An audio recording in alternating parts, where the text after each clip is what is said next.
about all those little dash lights that keep popping up. They do look pretty, though. No, but can we ignore them, Lou? Good morning, Tracy. Good morning, Tom. We're talking about the red and yellow lights that sometimes come on your dash. And a lot of times it's an airbag light or it's an ABS light that's related to your brakes, and those lights come on. Well, obviously people want their vehicle safe and they want to get it fixed. So a lot of times people will take the vehicle to a garage and they'll say, hey, I need a price to fix that.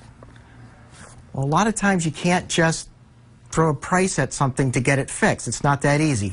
And sometimes people will say, oh, my friend's got one of those code readers. I'll just plug it in and it will tell us what's wrong.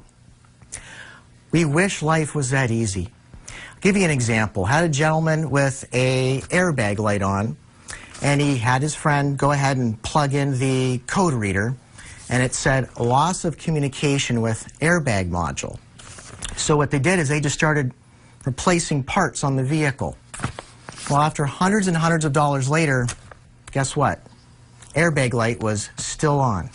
Plugged in the code reader, and what did it say? Loss of communication with the airbag computer. So I said, we're going to take it to the electrical experts, so they brought the vehicle to us.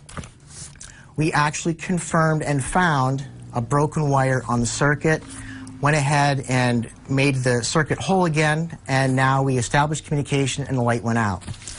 So sometimes it's worth spending the extra money, and even though a shop might say, we're about $100 an hour to fix your issue, and people go, whoa, whoa, whoa, there's a shop that'll do it for half the price.